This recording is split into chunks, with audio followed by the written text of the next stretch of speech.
Yoi mare loikeichem Dabru alei Yerushalayim V'kiru eileha Dabru alei Yerushalayim V'kiru eileha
Vikiru Eileo Dabru Alei Yerushalayim Vikiru Eileo Nanai, nanai, nai, nanai, nai, nai Nanai, nanai, nai Boker Tov les amis, shalom à tous, à toutes. Merci d'être au rendez-vous de la nuit, Baruch Hashem. Merci pour vos bénédictions, qu'Hashem vous bénisse à tous et à toutes et que Bezrat Hashem, le mérite de Rabbi Nachman, tous les tzadikim, et nous accompagne à tous, Bezrat Hashem, pour qu'on soit bénis, qu'on réussisse dans tous les domaines. Voilà, shalom à tous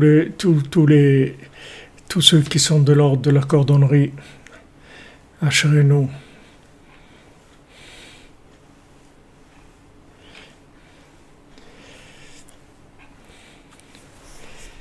Voilà, Baruch Hashem, on avance. Rabbeinu fait des miracles avec nous tous les jours.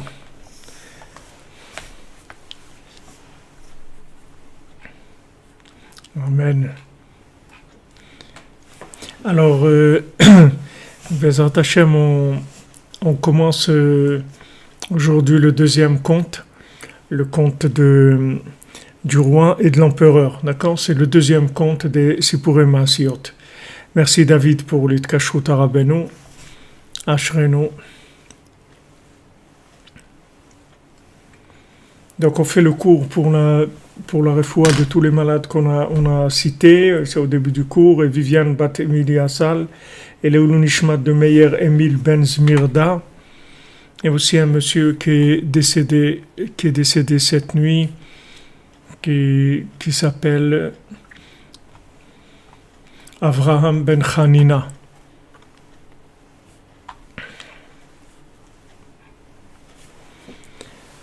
On avance, Bezrat Hashem. Comme on dit, on est en marche avec les chaussures. Refoua de Dvorah Fortuné Batraya. Merci aussi à vous d'être là pour tout le monde. Refoua pour le Tinok Ben Simcha et Léa Bat Simcha. Refoua par Aaron Ben Nouna.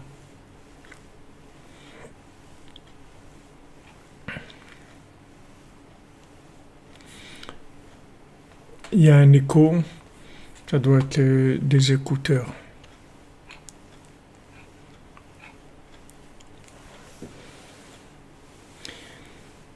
Résolution pour les problèmes de Rachel Batrut, Kola Yeshuot, Rachel Batrut, Bezrat Hashem. Voilà, on est attaché à tous les présents et à tous les absents aussi. La refoua de tous les malades, Bezrat Hashem, le zivouk pour tous ceux qui ont besoin, la parnassa, la santé, et l'eau nishmat Miriam Batvora fortunée.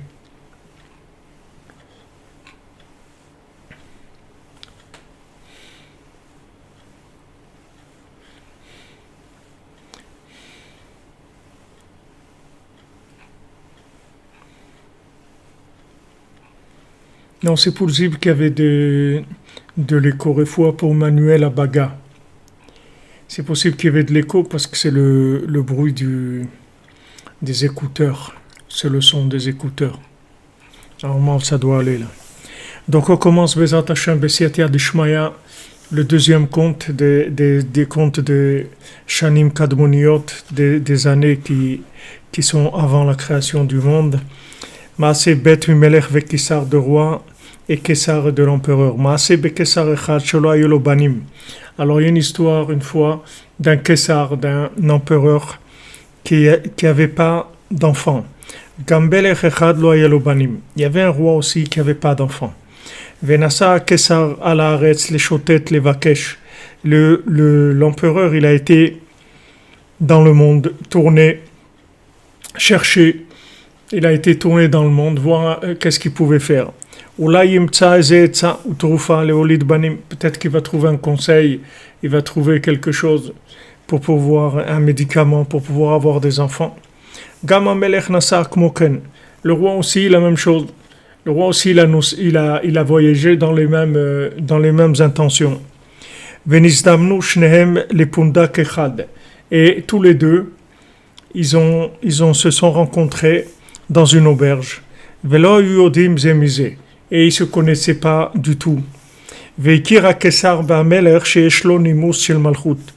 Et l'empereur, il a reconnu chez le roi qu'il avait un comportement royal.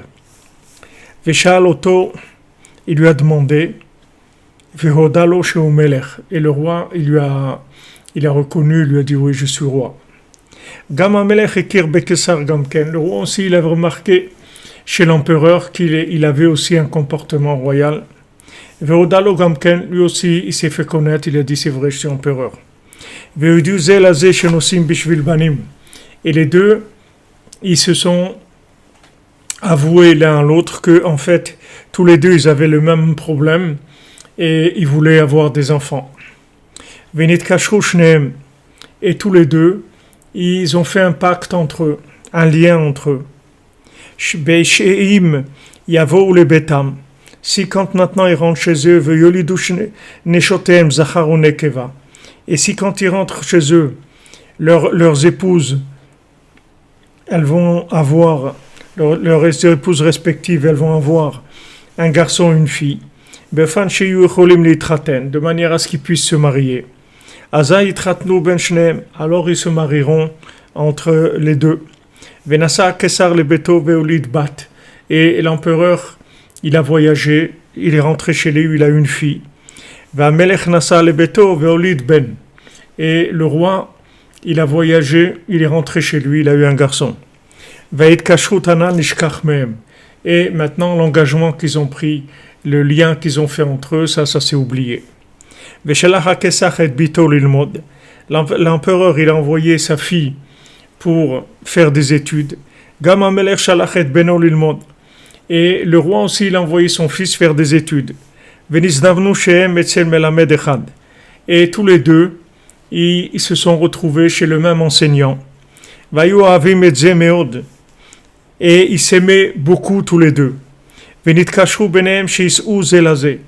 ils ont fait un pacte entre eux, un lien, qu'ils se marieraient ensemble. Et le fils du roi, il a pris une bague et il l'a donnée, il l'a mise à la main de la fille. Et ils se sont mariés. Après, l'empereur, il a envoyé chercher sa fille, il l'a ramenée à la maison. Et le roi aussi, il a envoyé chercher son fils et il l'a ramené chez lui. Maintenant, il lui faisait des propositions de mariage à la fille de l'empereur. Et elle ne voulait aucune proposition puisque elle se sentait liée avec son préposé. Et le fils du roi, il se languissait beaucoup après elle. Et la fille de l'empereur, elle était toujours triste. Et l'empereur, il l'emmenait dans ses jardins, dans ses palais. Vera ota gdulata, il lui montrait sa grandeur. Vehi aita atseva, et elle était triste. Va ben melech haya megagea meod acharera atchenechla. Et le fils du roi, il languissait tellement sa fiancée qu'il est tombé malade. Vekol ma sheshalu oto alma atachole lo ratza leagid.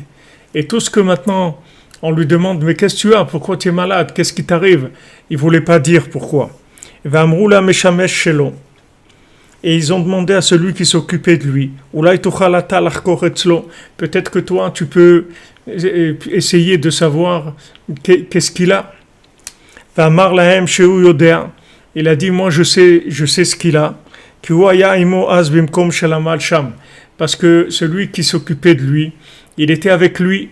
C'était quelqu'un qui l'avait accompagné quand il faisait ses études. Vegid lahem hadavar, donc il leur dit ce qui se passait. Vazar niskar hamelech shekvar nitraten hu ima kesar mikodem. Et assez le roi il s'est souvenu, il a dit mais c'est vrai en fait, on a pris l'engagement avec l'empereur de marier nos enfants. Ve'alar ve'katav la kesar she'achin atzmo ala chatuna. Le roi il a écrit à l'empereur, il lui a dit voilà mon cher, prépare-toi pour le mariage. Parce que l'engagement avait été fait déjà avant même la naissance des enfants. Mais l'empereur il voulait pas. Il voulait pas de ce mariage. Mais comme maintenant il pouvait pas oser refuser, et il lui a dit au roi, envoie ton fils chez moi. Et je vais voir s'il est capable de conduire, de diriger des pays. À ce moment-là, il mariera sa fille au fils du roi. Il a envoyé, c'est-à-dire que le roi, il a envoyé son fils chez l'empereur comme il lui a demandé. Et l'empereur, il l'a mis dans une chambre.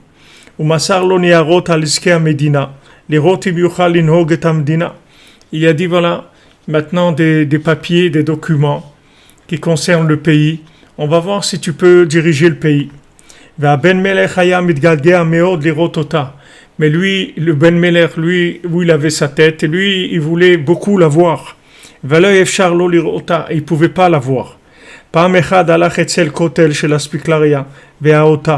Une fois, il est passé à côté d'un mur où il y avait un miroir.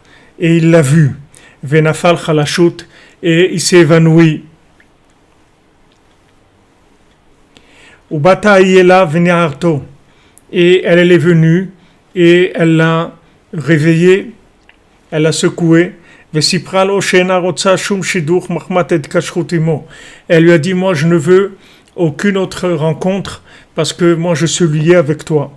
Va Marla Manaase va Avi Chenorotse. Et il lui a dit qu'est-ce qu'on va faire, comment on va faire, ton père il veut pas en entendre parler.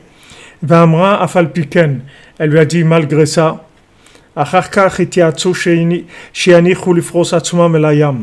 Et ils se sont tous les deux concertés.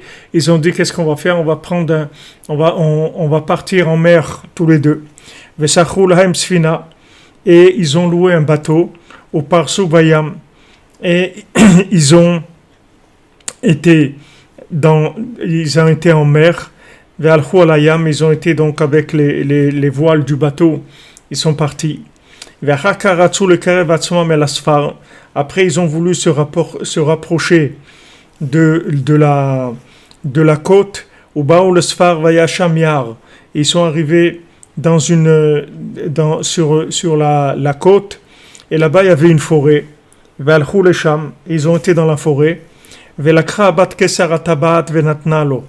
Et la fille de l'empereur, elle a pris la bague qu'il lui avait offert, elle le lui a donnée,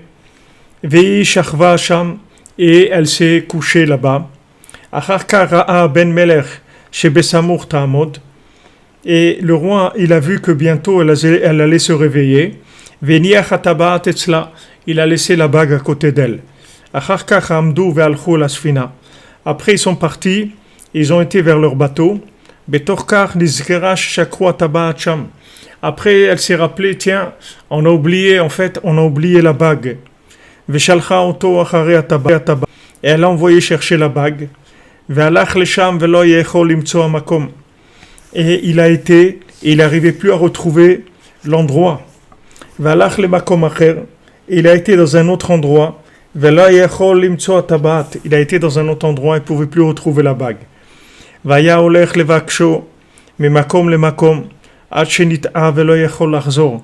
Et il a été chercher la bague d'un endroit à un autre, jusqu'à qu'il s'est perdu et il ne pouvait plus revenir. Vaya alcha levaksho. Et elle a été pour le chercher. Venita'ed gamtken. Elle s'est perdue elle aussi. Vayahu olech vetoe. Et lui il allait, il se perdait. Olech vetoe, il allait, il se perdait. Acharkara derech. Après il a vu un chemin. Valach la yishuv. Et il a pris ce chemin, il a été vers la terre habitée. Il n'avait rien à faire. Venaase Mesharet, il ne savait pas de travail, il ne savait pas quoi faire. Alors il est devenu serviteur chez quelqu'un. Gam hi haïta olochet vetoa, elle aussi elle s'est perdue. Veishva atzma shteshevet selayam, et elle s'est dit, elle va se mettre au bord de la mer. Valcha al sfatayam, elle s'est mise au bord de la mer. Vayasha milanot shel perot. Et sur le bord de la mer, il y avait des arbres fruitiers. Veyashva sham, elle s'est installée là-bas. Ubayom haïta olechet etzelayam, le jour elle allait au bord de la mer.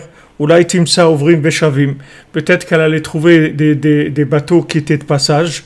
Vaïta mitparneset meaperot, et elle vivait avec les fruits. Ubalayla haïta ola lailan, et la nuit elle montait sur l'arbre.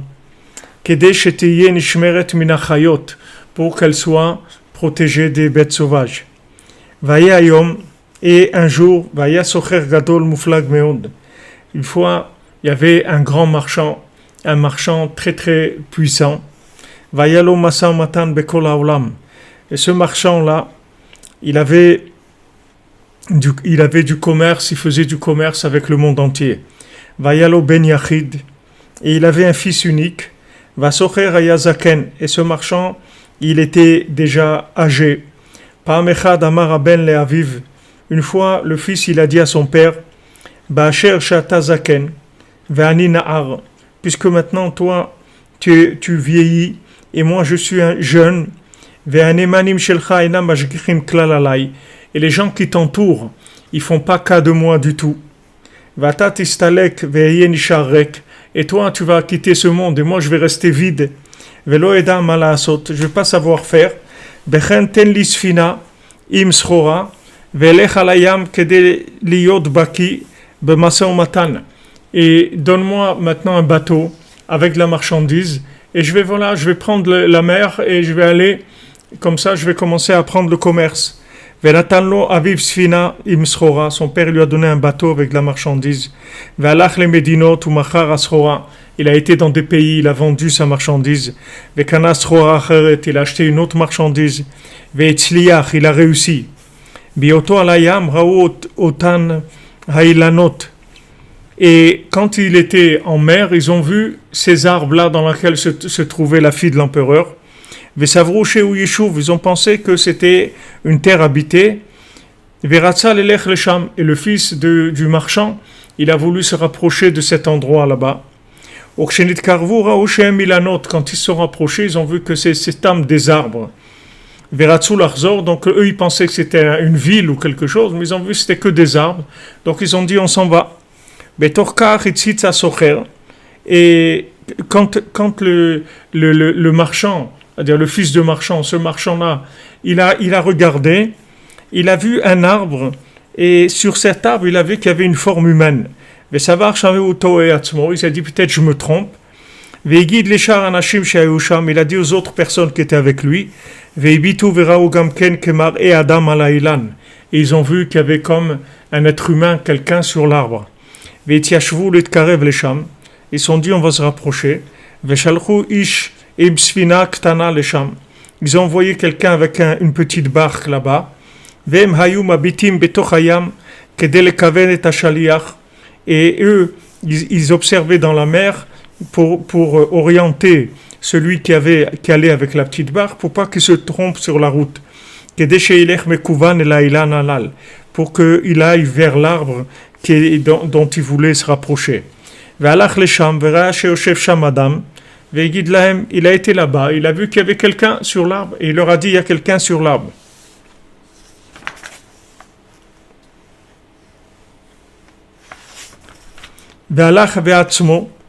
Et lui-même, le marchand, il a été lui-même. Il a vu qu'elle était là-bas, la fille de l'empereur. Il lui a dit descends. Elle a dit moi je veux pas rentrer dans ton bateau. Il lui a dit voilà, moi je veux que tu me garantisses que tu vas pas me toucher tant qu'on n'arrive pas à ta maison et que tu te maries avec moi dans les règles. Et il lui a promis. Donc elle est rentrée dans le bateau. et il a vu qu'elle savait jouer des instruments de musique. Ve'ichola ledaber kama leshonot, elle connaissait plusieurs langues. Ve'samach al shenizdamnalo, et il était joyeux qu'il a eu cette rencontre-là. Maintenant, quand ils ont commencé à se rapprocher de sa maison, Amralo chez Hayosher, elle lui a dit, pour que les choses se fassent comme il faut, normalement, qu'il a chez lui, qu'il fasse savoir à son père, à ses proches, à tous ses connaissances, chez Kulam Yetsu Likrata, que tous ils viennent la chercher, l'accueillir, puisque maintenant il a amené une fille tellement importante. Et après, elle va lui faire savoir qui elle est. Parce que même avant, elle lui a fait savoir, elle lui a dit, ne me demande pas qui je suis, parce que je ne te dirai pas tant qu'on n'aurait pas au moment du mariage. Et lui, il a été d'accord. Amralo gamken ayosher basher shatam olechisha kazo. Maintenant, il se doit du fait que maintenant tu amènes une femme tellement importante. Chez Teshakeret Kol Amatrasim Amluchim Asfina, que tu donnes à boire, tu vas abreuver donner à boire du vin à tous tes matelots. Les man yedou shasocher shelahem yeshlo nisuim imisha kazo, pour qu'ils sachent que le marchand il a un mariage avec une femme tellement importante. Veiskimima, il était d'accord. Velakach yain tov meod, il a pris du très bon vin, shayalo besfina, qu'il avait dans son bateau, venatan laim, il leur a donné. Venishtakru meod, ils se sont saoulés beaucoup. Veu alach le beto, leodia le aviv krovav kanal, et lui il a été à sa maison pour faire savoir à son père et à ses proches. Ve'amatresim nishtakru ve'yatsu menasfina. Maintenant, tous les matelots, ils se sont saoulés, ils sont sortis du bateau. Ils sont tombés, se sont dormis dans leur saoulerie. Et quand ils étaient en train de se préparer pour aller la chercher avec toute la famille, elle a été et elle a détaché l'ancre du bateau. Ou par ça, elle a étendu les voiles.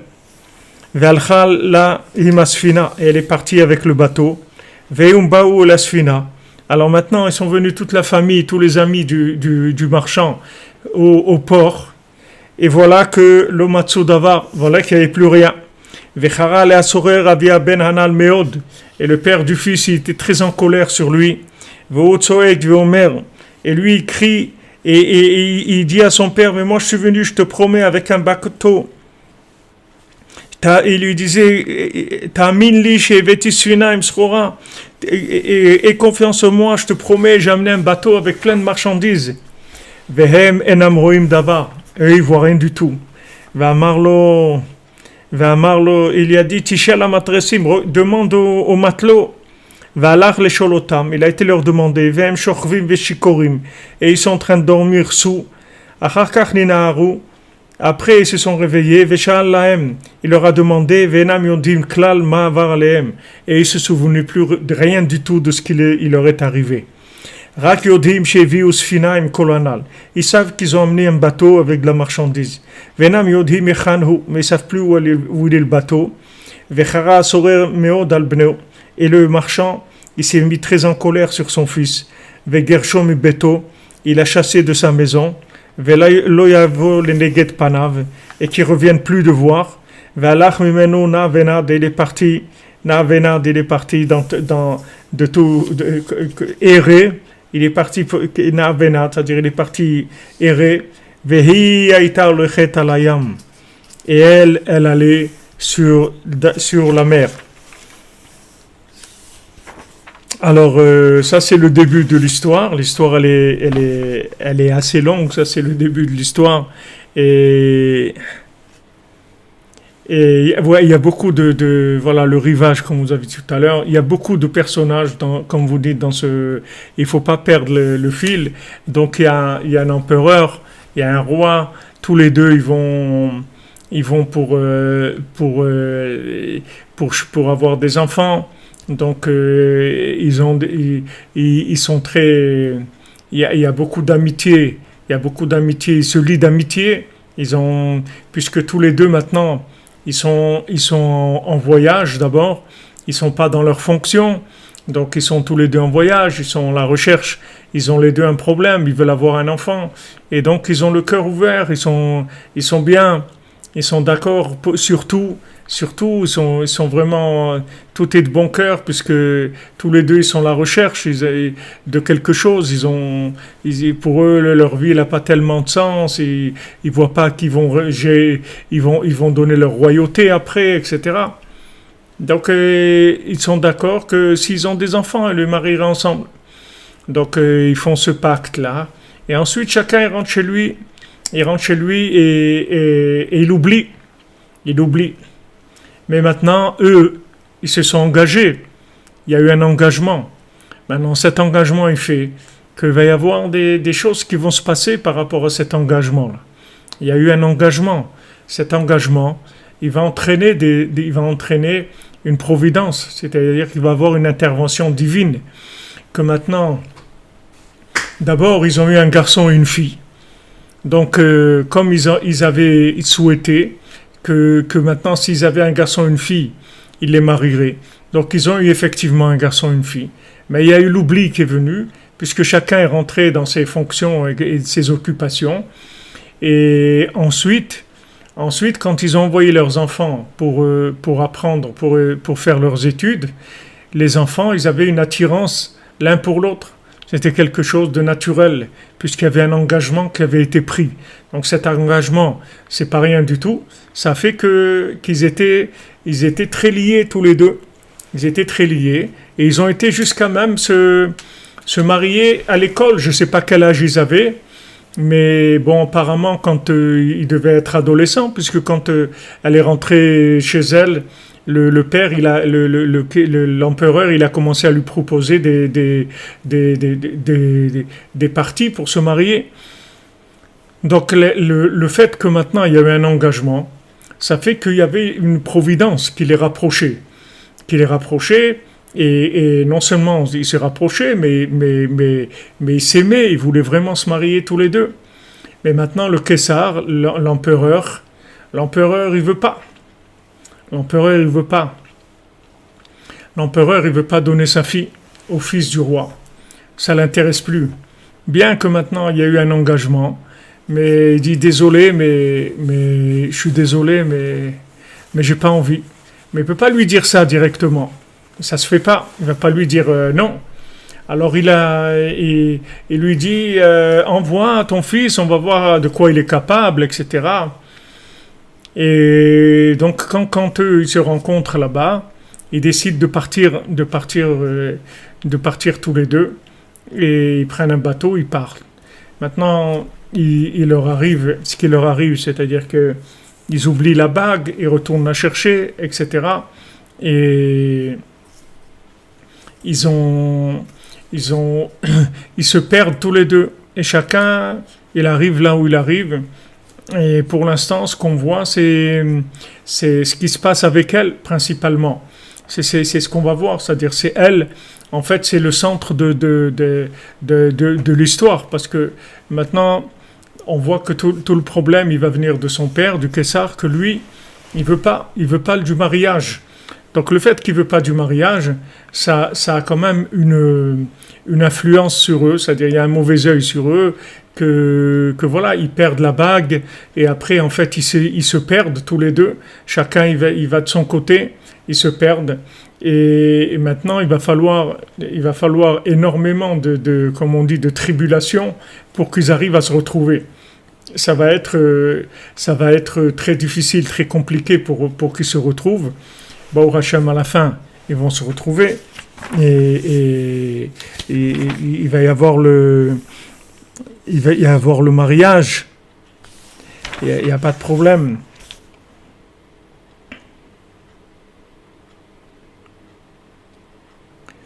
Et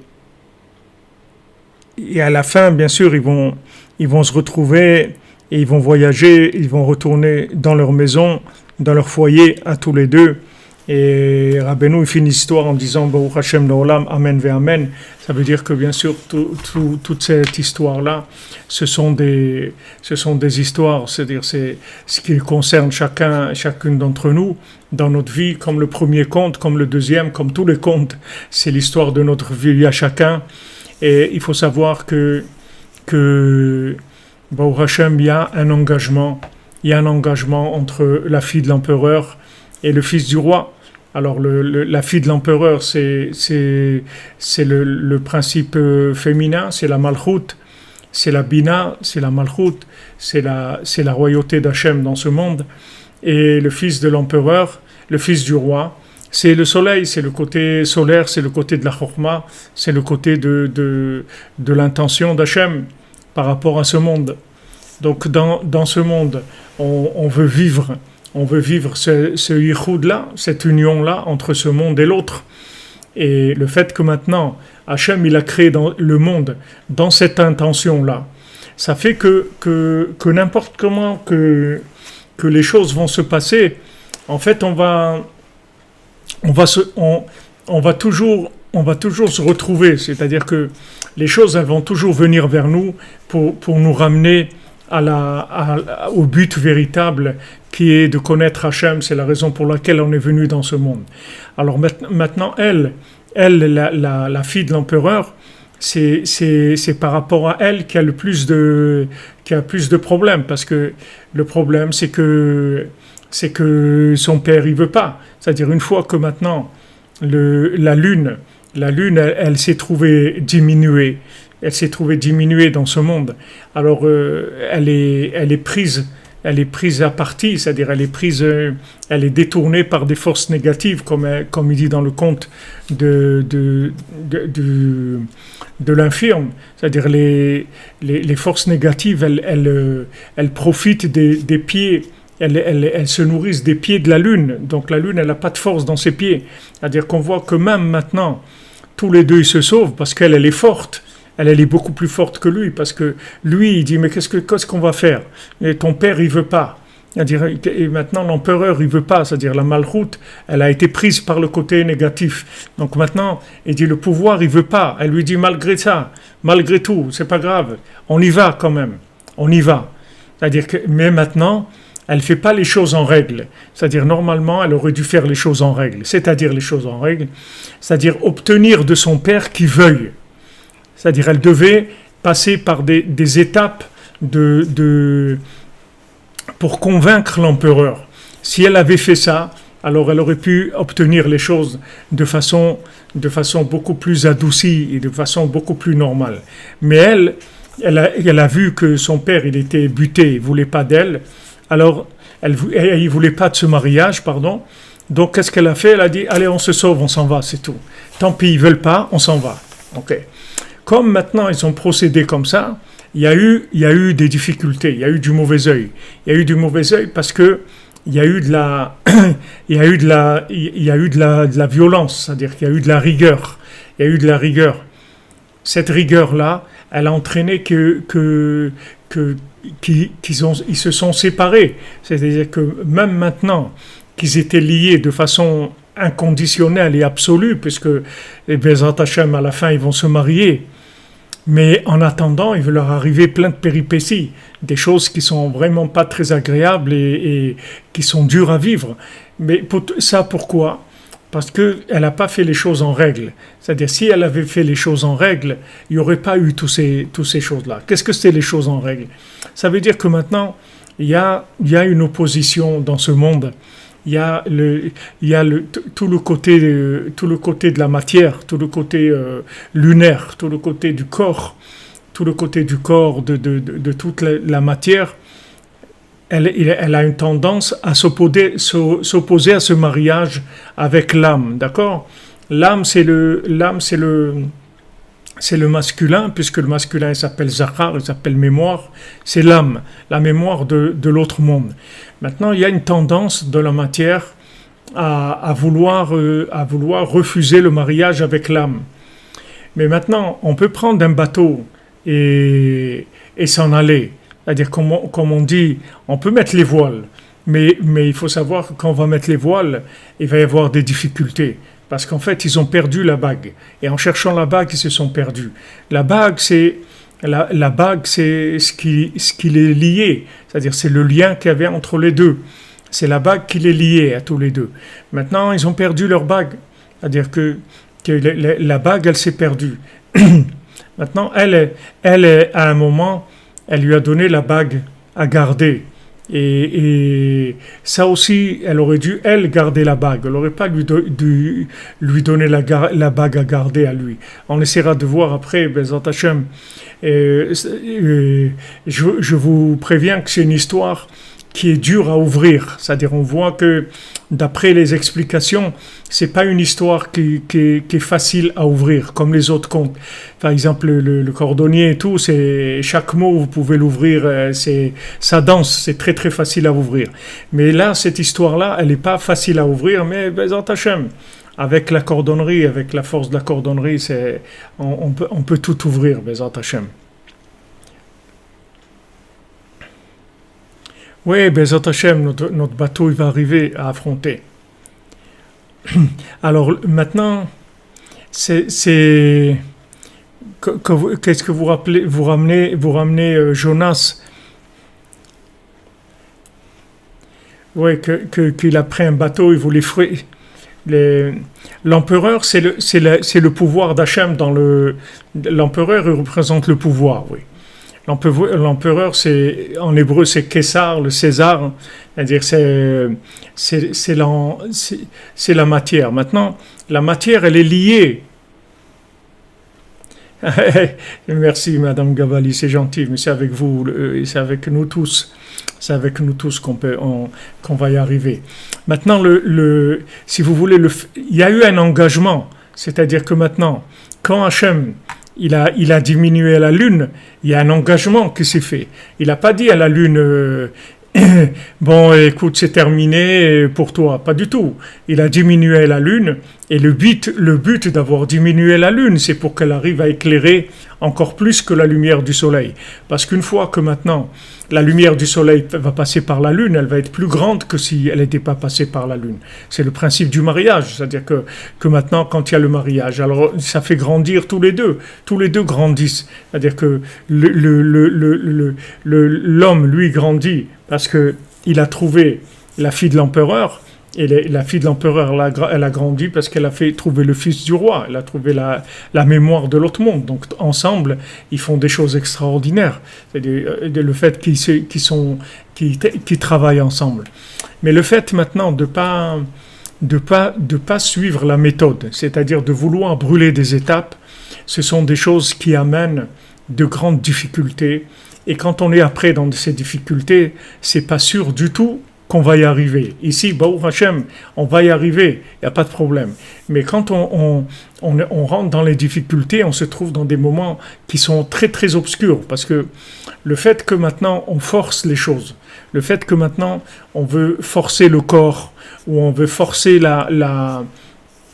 on veut faire que les choses aillent plus vite que ce qu'il faut. C'est-à-dire qu'on veut éviter en fait les étapes. On ne veut pas passer par des étapes. Maintenant, l'empereur a dit non. Alors, il faut lui dire, voilà, toi, tu as dit non. Et moi, je dis oui.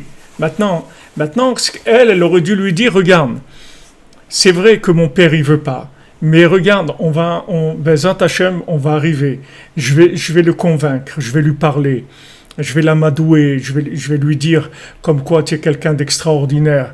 Et que je vais essayer de petit à petit de l'adoucir de manière à ce qu'il accepte ce mariage-là. Mais le fait que lui, il n'a pas accepté le mariage, qu'ils ont forcé quand même, ça a clashé pour eux. Ça a clashé, après il va falloir qu'ils fassent des pirouettes pour se retrouver. Bien sûr, tout ça, après, toutes ces pirouettes qu'ils vont faire, en fait, ça va être des tikkunim qu'ils vont faire, parce que tous ces gens qui vont se présenter sur leur route et qui vont jouer le jeu de leur évolution pour arriver en fin de compte à se marier à la fin, tous ces gens-là, ils vont recevoir des tikkunim extraordinaires, comme on va le voir. C'est-à-dire, tous ces gens-là, ils vont être utilisés, réparés dans tout ce mariage extraordinaire. Mais en attendant, la méthode qu'ils ont utilisée, elle n'est pas bonne. La méthode, c'est que maintenant, celui qui veut faire tchouva, on lui dit, mon ami, amten, attends, c'est tout. Il dit, ouais, mais moi je veux faire tchouva, je vais Attends, mon ami, attends, doucement, va doucement. C'est pas qu'on veut pas de toi, on veut de toi. On veut énormément de toi, et c'est justement parce qu'on veut de toi qu'on te dit attends. Sois patient, attends. Attends, qu'est-ce que je vais attendre? Attends que la matière, elle soit d'accord. Attends que la matière participe. Attends que maintenant, tout cet univers matériel qui a été créé, tout le corps, tout le côté de ce monde-là, tout le côté lunaire, tout le côté matériel, tout le côté féminin, attend qu'il participe, qu'il veuille de par lui-même. Attends, sois patient. Sois patient. Ne brûle pas les étapes, parce que si tu brûles les étapes, le problème qu'il va y avoir, c'est que le mauvais œil, il va attaquer. Pourquoi il va attaquer? Parce que du moment où tu tiens pas compte du corps, et tu essayes pas de prendre le temps et la patience de l'intégrer, ce corps, il va s'opposer à toi. Et quand il va s'opposer à toi, il va te créer des problèmes, des vrais problèmes. Que ce soit des problèmes physiques, que ce soit des problèmes de parnassa, que ce soit des problèmes de mariage, des problèmes de shalom bayit, des problèmes des enfants, des problèmes de sociaux. C'est-à-dire tout le côté social, c'est le corps de l'individu. La prière, c'est le lien avec Hachem, mais le côté social, c'est la vie de la personne. C'est-à-dire que tout ça va rentrer en opposition.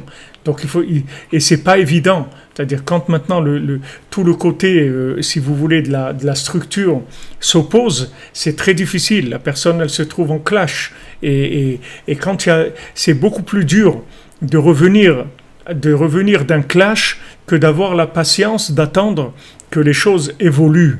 Que les choses évoluent, c'est-à-dire de franchir des étapes doucement. C'est beaucoup plus facile que quand il y a un clash, après de réparer les choses. Donc, ce qu'on peut prendre d'ici, c'est-à-dire ce que nous dira Benoît ici, c'est que en fait, il y a une promesse. Cette promesse-là, c'est une garantie. C'est-à-dire Hachem, il a fait déjà ce mariage. Ce mariage entre le corps et l'âme, il va réussir. C'est-à-dire que le corps se réveillera à la résurrection des morts. Et ce corps-là, il deviendra entièrement transparent, comme le corps de Adam et Chava, qui était entièrement en lumière, entièrement transparent. Et il laissera passer l'âme complètement. Et il y aura aucun blocage du corps par rapport à l'âme. Au contraire, il y aura une union parfaite. Mais maintenant, avant d'arriver là, il va passer de l'eau sous les ponts. C'est-à-dire qu'il va y avoir beaucoup de travail à faire. Et l'une des méthodes qui rend les choses, si vous voulez, difficiles, c'est le fait qu'on soit pressé et qu'on veuille des résultats immédiats. Maintenant, lui, il se languissait beaucoup d'elle. Lui, il voulait beaucoup d'elle. C'est-à-dire, Mamash, voilà, quand il a voyé, il s'est évanoui. C'est-à-dire, quand elle a vu ça, il s'évanouit tellement il se languit d'elle, etc. Alors, c'était une situation très, très dure à gérer. Parce que l'âme, elle va presque mourir. C'est-à-dire, elle en peut plus. Elle en peut plus de vivre dans un corps qui veut pas suivre. C'est dur. Un corps qui veut manger, dormir, de l'argent, des trucs de ce monde et tout, c'est dur pour l'âme. C'est dur. L'âme, c'était très dur pour elle. Elle a envie d'une vie d'harmonie, elle a envie de commencer à construire, etc. Et le corps, il est là, toujours dans ses bassesses et ses trucs, etc. C'est très, très dur. C'est très dur à vivre. Alors l'âme, des fois, elle a tendance à s'évanouir, c'est-à-dire à tomber tellement c'est dur. C'est-à-dire elle veut lâcher, c'est-à-dire elle veut repartir vers l'autre monde. Elle veut partir vers l'autre monde. Ou partir vers l'autre monde, ou tomber dans la débauche et les trucs comme le fils du roi, qu'on lui donne pas sa place de roi. Il va vers la débauche et les trucs, ça y est, il en peut plus Donc c'est une situation qui est très dure à gérer.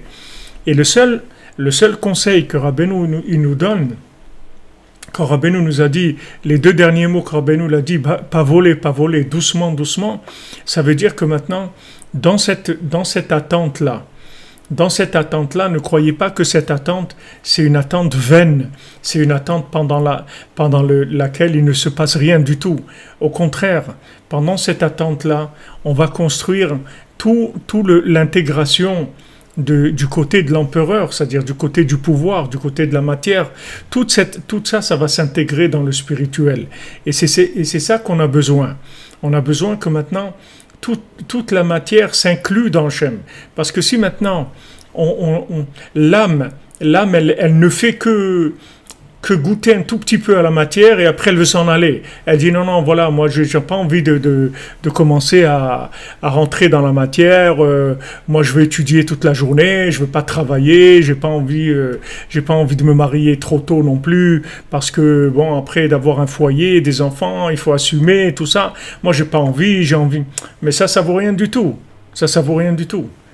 Ça vaut rien du tout, parce qu'en fait, la personne, elle refuse en fait le pouvoir d'Hachem.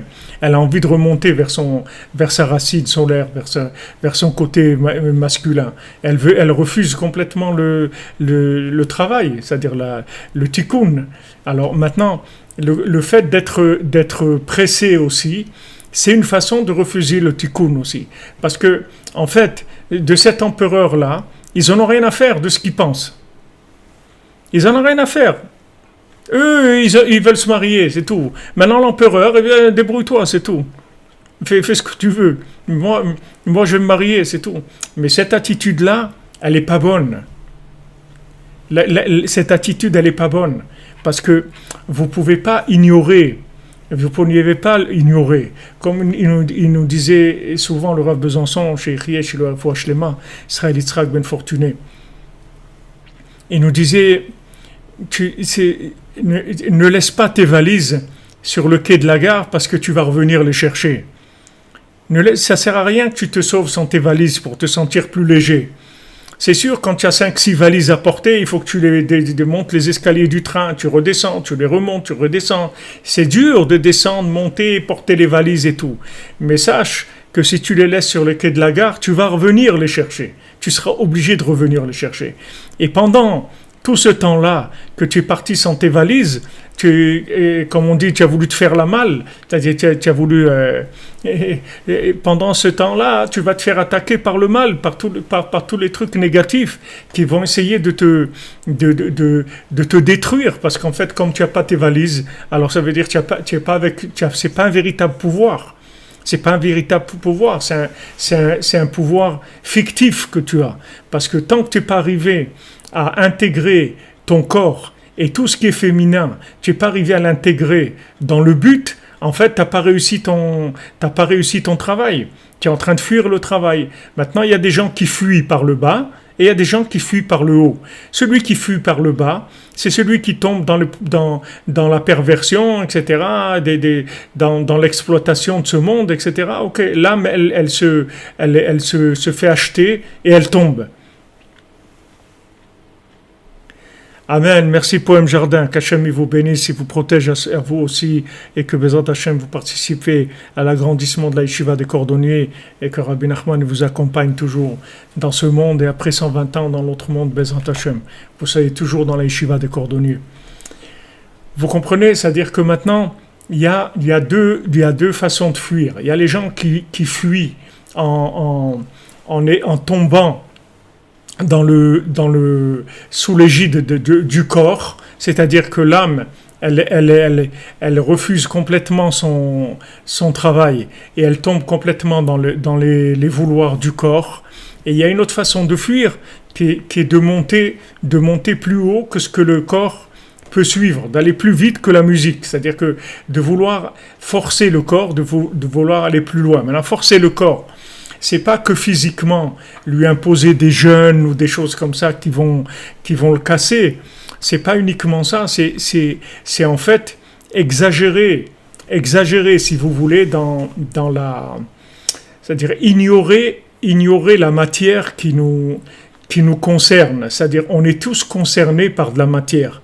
En fait, cette matière-là, elle est porteuse d'éléments de notre âme. C'est-à-dire que cette matière, elle porte des éléments de notre âme. On a besoin du zivug avec la matière. On ne peut pas ignorer la matière. Maintenant, quand quelqu'un il veut ignorer la matière, alors il va se trouver complètement appauvri. Quand il va se trouver appauvri, il va se trouver sous le pouvoir des forces négatives, parce que les forces négatives, elles vont s'emparer de lui, Shalom. Dans la matière, il y a des éléments. Ces éléments-là, il faut les intégrer. Ça va prendre le temps que ça va prendre. On va travailler une vie entière, 30 ans, 40 ans de travail dans la matière, d'aller au travail tous les jours, etc. Et chaque fois que maintenant on va aller vers la matière et qu'on va intégrer cette matière dans le spirituel, c'est le but pour lequel on est venu dans ce monde. Parce que si on était venu dans ce monde pour être que des âmes, on n'aurait rien à faire ici. Le monde des âmes, c'est pas ici. Ici, c'est le monde du mariage de l'âme avec le corps. Ici, c'est le monde de la fusion de la matière avec l'âme. Ici, c'est pas le monde des âmes. Le monde des âmes, c'est pas ici. Et le monde des corps, tout seul, ça n'existe pas. Les corps tout seuls, ça n'existe pas. Les corps, ce sont des emballages d'âme. Et le corps, il a des informations à transmettre à l'âme que l'âme, elle pourra jamais connaître de par elle-même. Parce que l'âme, elle a l'obligation de transmettre des messages au corps, et le corps, il va lui traduire les messages de manière à ce qu'elle comprenne l'infini qui passe à travers le fini. Et quand Hachem il passe à travers le fini, c'est une connaissance d'Hachem comme il n'existe pas, même pas dans tous les mondes supérieurs. Donc maintenant, on a besoin de cette fusion-là. Et il ne faut pas la fuir, ni vers le bas, ni vers le haut. C'est-à-dire qu'on doit être tout le temps en progrès, c'est-à-dire tout le temps en rapport avec le corps, de manière à tout le temps le faire rentrer dans le spirituel, tout le temps faire des efforts.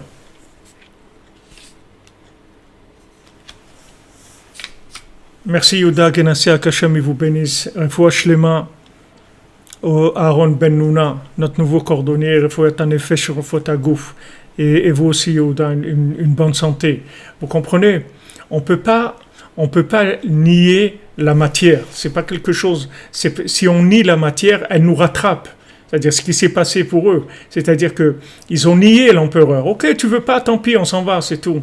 On met les voiles, c'est tout. Ok, ils ont mis les voiles et ça a entraîné qu'ils se sont séparés. C'est-à-dire qu'ils ont pas pu, ils se sont perdus tous les deux. Ils se sont perdus parce que il faut pas oublier l'empereur. Il faut que l'empereur donne son accord. C'était la même chose pour David Ameller. David Ameller aussi, Bathsheba, c'était son épouse. Il n'y avait pas de problème, mais seulement il devait passer par des normes, par la halacha et le bedin, et faire les choses comme il faut. Maintenant, il a accéléré un petit peu, ça a entraîné beaucoup de problèmes. En tout cas, ça a entraîné même la destruction du temple. Cette accélération-là. C'est-à-dire que maintenant, on a tous un rapport avec la matière. On peut pas le refuser. On est là pour inclure la matière dans le spirituel. Et c'est un travail d'une vie. C'est un travail d'une vie. À la fin, Baruch Hashem, et ça va se régler, il n'y a pas de problème, parce que c'est la volonté divine. Donc à la fin, on va y arriver. Mais seulement les étapes qu'on va passer au milieu, elles dépendent de combien on est, si vous voulez, on a le da'at, c'est-à-dire la conscience de lier les deux. Le da'at, ça s'appelle le lien entre les deux. La chokhma, c'est masculin, la bina, c'est féminin. Il faut lier les deux en permanence de manière à avoir le da'at. Si quelqu'un, à un moment, il sépare la chokhma de la bina, il a perdu le da'at, il devient fou. Qu'est-ce que c'est un fou? C'est quelqu'un qui n'a aucun sens de la réalité, c'est-à-dire il n'arrive pas à réaliser la réalité. Le da'at, si vous voulez, c'est le spirituel dans la réalité matérielle. C'est ça le da'at. Le da'at, c'est la gestion du spirituel à travers les exigences matérielles.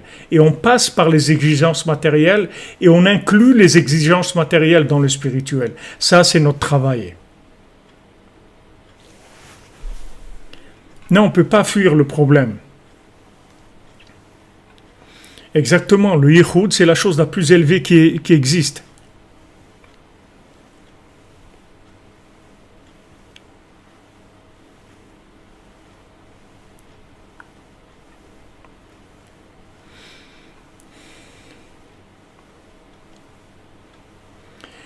Vous comprenez? On est là, on a tous nos soucis dans tous les domaines, que ce soit des soucis de santé, des soucis de parnassa, des soucis de mariage. Il faut savoir que la gestion de l'empereur, elle n'est pas facile. Elle n'est pas facile. La gestion de l'empereur, elle n'est pas facile, parce que l'empereur, il dit non, je ne veux pas. Amen. Merci Christophe Daher pour votre tzedaka et merci pour vos brachot. Amen. Bezat Hashem, qu'on ait le mérite de révéler Hashem. Alors maintenant, vous voyez les contes. Les contes, ça nous amène, si vous voulez, ça nous amène, on est obligé de vivre la Torah dans une réalité de ce monde. Vous voyez? C'est-à-dire que voilà, il y a un jeune et un garçon, une fille, les parents ils n'avaient pas d'enfants, maintenant mariés, son truc. C'est-à-dire on est obligé de les vivre dans quelque chose de réel, dans une réalité. On peut pas le vivre que dans du côté intellectuel. Maintenant qu'on le vit dans cette réalité, on va remonter vers l'esprit de la chose. Mais ça n'a rien à voir quand on est passé par la réalité de la chose, par l'arbre de vie, et qu'on remonte vers l'arbre de la connaissance, ça n'a rien à voir, c'est une autre dimension complètement. C'est du Da'at, c'est du Ruach HaKodesh, c'est du souffle divin, c'est quelque chose qui est une autre dimension complètement. Voilà où on est. Alors comme je vous ai dit, c'est pas un compte qui est facile à ouvrir, justement, vous voyez pourquoi, parce que c'est pas facile de convaincre l'empereur qui nous ouvre la porte, mais Bezat Hashem, on va y arriver, on va ouvrir le maximum, Besiata Deshmaya, avec votre présence, avec votre bon vouloir, votre assiduité, votre ténacité, le fait que votre entêtement à la vérité et à révéler Bezat Hashem, à révéler le bien qui est en vous, révéler le sadique et révéler Hashem, on va y arriver. Merci Biscoto, qu'Hashem te bénisse. L'empereur, c'est Malchut, oui, exactement. L'empereur, c'est la Malchut d'Hachem dans ce monde. C'est le nom d'Hachem. Ça, c'est la Malchut. Bien sûr que Hachem, il nous aide.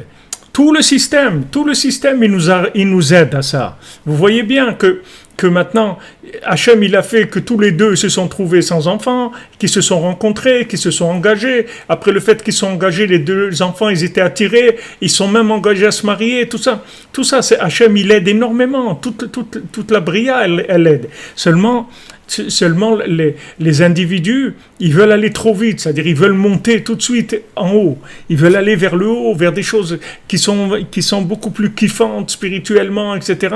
Ils veulent pas attendre, ils veulent pas de wagons, ils veulent que de la locomotive, ils veulent pas les wagons. Et toute la raison pour laquelle on est venu ici, c'est pour tirer des wagons. C'est pas pour des locomotives toutes seules sur les rails, c'est pas que d'avoir que des locomotives. Il faut attacher des wagons. Et un train de marchandises jusqu'à 40 wagons. C'est-à-dire que c'est comme ça que la locomotive elle va faire ses preuves. Donc c'est un travail d'une vie. Baruch Hashem, on est dans la cordonnerie, on avance. Bien sûr qu'Hachem il nous aide. Hachem il nous aide tous les jours. Comme dans la Megillat Esther, exactement. L'Aïdbo des doutes, voilà, l'Aïdbo des doutes, ça rapproche le corps, puisque Rabbeinu il a dit. Et Rabbeinu, il a dit que s'il avait connu l'Aïdbo des doutes, il n'aurait pas tellement maltraité son corps avec des jeûnes et des choses terribles que Rabbeinu faisait. Rabbeinu rentrait dans de l'eau glacée en hiver, dans le mikvé glacé, il restait des heures dans de l'eau glacée. Et Rabbeinu, il jeûnait de Shabbat en Shabbat et tout. Il nous a dit, s'il avait connu l'Aïdbo des doutes, il n'aurait pas fait ça. Donc l'Aïdbo des doutes, c'est-à-dire le dialogue. Au lieu de se taper dessus, on parle.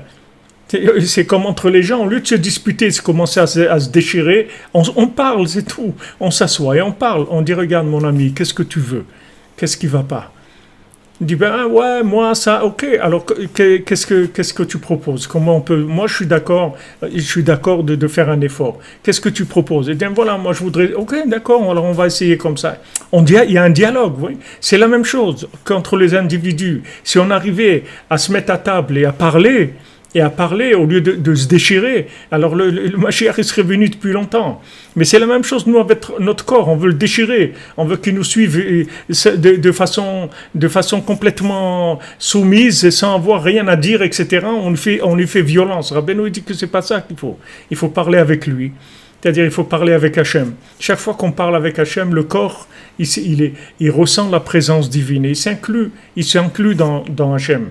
Et avec ça, on arrive à un shalom intérieur, un shalom véritable, Bezrat Hachem. Ah, c'est sûr que c'est mieux que le jeûne, ça n'a rien à voir.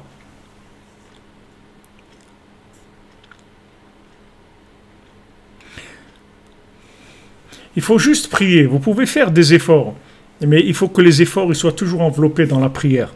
Il faut faire attention que l'effort ne soit pas déconnecté. Donc, Bezrat Hachem, bonne journée les amis, bonne continuation, une bonne bénédiction pour la journée, que ce soit une journée de joie, de yichudim, de shalom entre la matière et l'âme, et la refoua pour tous ceux qui ont besoin, que Bémet, le corps, il accepte entièrement la présence de l'âme, de manière à ce qu'il est refoua shlema. Et voilà, on avance dans la cordonnerie. On se retrouve tout à l'heure pour la Torah 55. Et Bezrat Hachem, jeudi soir, on fait la Torah 60. Et ce compte-là, on reprendra que Bezrat Hachem, Motzei Shabbat. On avance, les amis. C'est-à-dire, je fais attention de ne pas rentrer dans des... Je rentre pas déjà dans les explications de Rabbi Nathan et tout. Pour l'instant, je laisse ça. Je veux même pas les lire ni rien pour pas influencer. C'est-à-dire, on va travailler ensemble avec nos moyens. Après, on va voir comment Rabbi Nathan il a expliqué. Mais je pense pas qu'il y a beaucoup d'explications parce que c'est un conte qui est dur. Il est dur à ouvrir. Vous comprenez pourquoi? Parce que l'âme, elle a la tête dure. Mais comme on dit, l'homme, il y a vraiment pas grand-chose.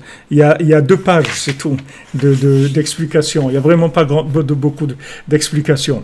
Parce que l'homme, il a la tête dure. Il a la tête dure. C'est dur. Bezrat Hachem. Beslacha, les amis. Bonne journée.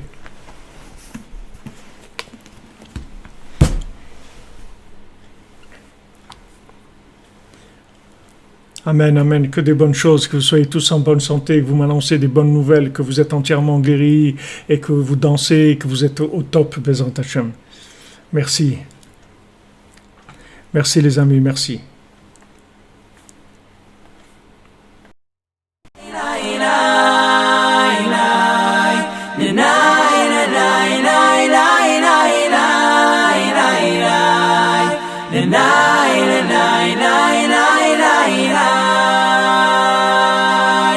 Na na na na